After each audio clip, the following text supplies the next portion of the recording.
আজকের আলোচনা হবে রাসূল করিম সাল্লাল্লাহু আলাইহি ওয়াসাল্লামের আদর্শটা কেমন ছিল, তার আচার ব্যবহার কথাবার্তা উঠা বসা সেটা কিরকম ছিল। রাসূল করিম সাল্লাল্লাহু আলাইহি ওয়াসাল্লামের জীবনের প্রতিটা কোনায় কোনায় যদি কোনো মানুষ গবেষণা করে, প্রত্যেক অংশের শিক্ষা রয়েছে, প্রত্যেক অংশের মধ্যে নতুন করে ভাবিয়ে তোলার মতো কিছু তত্ত্ব রয়েছে। সেই জায়গা থেকে আমরা রাসূল করিম সাল্লাল্লাহু আলাইহি ওয়াসাল্লামের জীবনের আদর্শটাকে বেশি করে জানতে হবে। একটা উদাহরণ দিলে বুঝবেন কেন রাসূলের জীবনী আমাদেরকে জানতে হবে। যদি কোনো দেশের প্রেসিডেন্ট আমাদের দেশে আসে আর ওই লোকটা যে ভিন্ন দেশের প্রেসিডেন্ট সেটা যদি আমরা না জানি, তাহলে ওর সম্মান আমাদের কাছে বিন্দু পরিমাণও নেই। আমাদের কাছে 8-10টা স্বাভাবিক মানুষ যেরকম, তার সম্মানও আমার কাছে একই রকম। কিন্তু যখন আমরা জানতে পারবো উনি মালয়েশিয়ার মতো একটা দেশের কিংবা সৌদি আরবের মতো একটা দেশের প্রেসিডেন্ট, তখন মানুষ তাকে সর্বোচ্চটা দিয়ে চেষ্টা করবে সম্মান দেওয়ার জন্য। এটা কেন?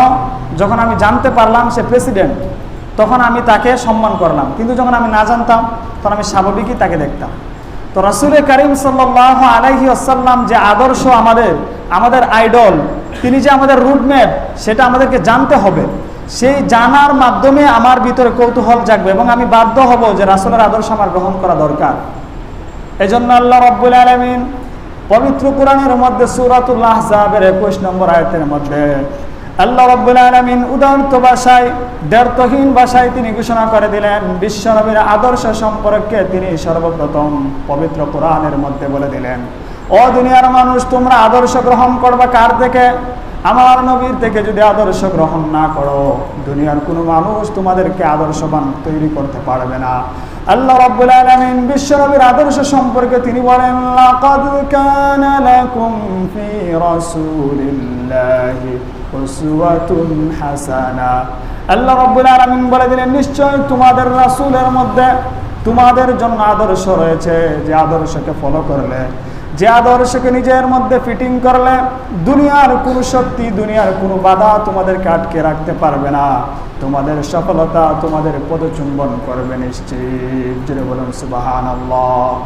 আল্লাহ রাব্বুল আলামিন বিশ্ব নবীকে পাঠালেন যেইভাবে রহমত স্বরূপ, যেইভাবে মায়ার নবী হিসাবে, দয়ার নবী হিসাবে পাঠালেন, ঠিক এমনিভাবে তিনাকে উস্তাদ হিসেবে পাঠালেন। অমনিভাবে আল্লাহ নবী বিশ্ব নবীকে সর্বশেষ ঘোষণা করলেন, তিনি হলেন তোমাদের আইডল হবে, তিনি হবে তোমাদের আদর্শ। তোমাদের রাষ্ট্র কিভাবে পরিচালনা করবা, তোমাদের ঘর কিভাবে পরিচালনা করবা, পাশের মানুষের সাথে কিরূপ আচরণ করবা, এমনকি কাফেরের সাথে, মুশরিকের সাথে কিরূপ আচরণ তোমার হবে, প্রত্যেকটা জিনিস আমি আল্লাহ